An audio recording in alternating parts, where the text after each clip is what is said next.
आणि आता आपल्या समोर येते, टाळ्यांनी स्वागत करूया अश्विनी देशपांडे. सरी सरी सरी द प म ग रे सा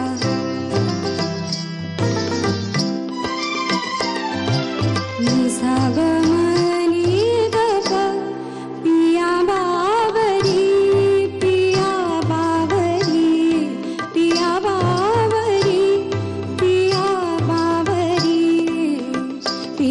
बावरी कहा पिया पिया बोले रे पिया बावरी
पुन्हा पंचमदांचंच गाणं सादर केलं.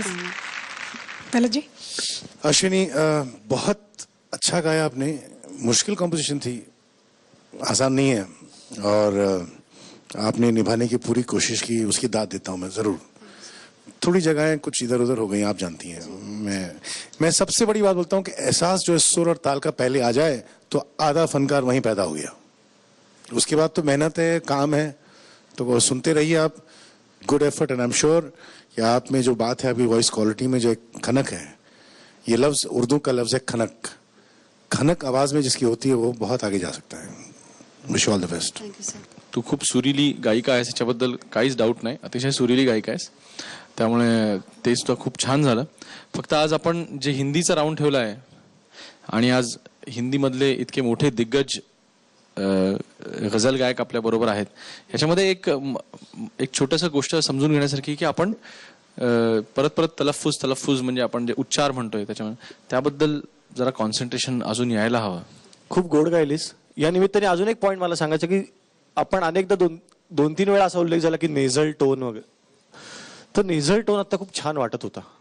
जसं कुरळे केस असतात, जसे घारे डोळे असतात, तसा नेझल टोनही एक ओरिजिनल असू शकतो. आणि त्या नेझल टोनला आपली एक मजा पण असते, आपली एक जागा असते. तो प्रत्येक गाण्यात चांगला वाटेल असं नाही, पण तो काही गाण्यात खूप छान वाटतो, जसं आत्ता तो वाटला. तो ओव्हरऑल तू खूप छान गायलीस, समजून गायलीस. अजून एक मला व्यक्तीला दाद द्यायचा म्हणजे दादा मुनींचा आवाजच ज्यांनी त्याला तर वन्स मोर द्यावा असं वाटतंय मला माहिती एवढ्या पार्टसाठी. एकदा कसं म्हणलं.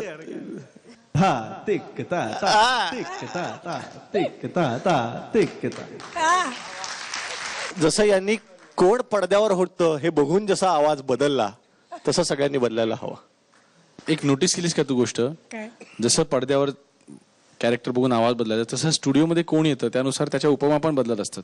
सलीलच्या एरवी तू काय म्हणला असता, निळे डोळे लांब केस असं म्हटलं असता मगाशी उदाहरण देताना, पण आज तू बायको आले म्हणल्यानंतर घारे डोळे कुरळे केस लगेच बघितलंस की नाही.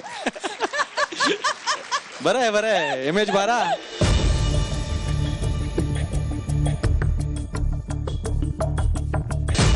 सलील निधी दिलाय अवधूत निप्पळ.